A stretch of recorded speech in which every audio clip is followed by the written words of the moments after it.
sa kalooban. Bakit sa kanya?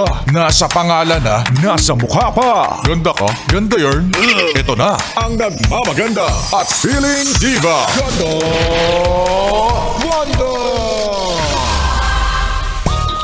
Para sa mga yes friend kong marikit, uy! Mga yes friend kong masisikip.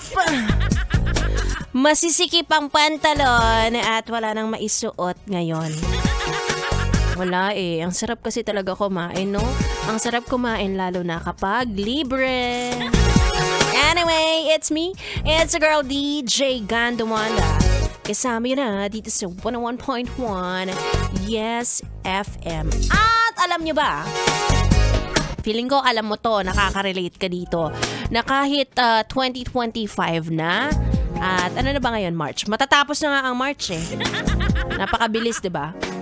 Talamak pa din ang mga body shamer. Ay, tinamaan. Yan. Alam nyo ba, kung sino yung body shamer, sila yung hindi tumitingin sa salamin. Ayoko na lang magsalita. Diba? Maraming rason kung bakit nagbabago ang katawan ng isang tao. Sabi ni Joshua, panigurado ang aasim lagi. Ano ang aasim lagi ng ulam nila? Baka sila yung maasim, pwede rin, diba? So, ayan, marami ng studies ngayon kung bakit nagbabago ang katawan ng isang tao. Hindi lang sa dahil malakas siyang kumain. Siguro, partly, ganyan. Pero, ayun. So, maging maging sensitive ka na lang. Lalo na kapag hindi mo naman talaga kilala. Minsan yun pa yung pambati mo For example, makikita mo yung kaklase mo ng elementary. Ang tagal-tagal na nun, be! Diba? Wala pa siyang pambili ng sarili niyang pagkain kaya napakapitit pa niya noon. Elementary, Diyos ko, hello. Ngayon nagtatrabaho na kayo, magkikita kayo. Syempre, meron na siyang pambili ng sarili niyang overpriced coffee. Diba? Marami na siyang pinagdaanan sa buhay.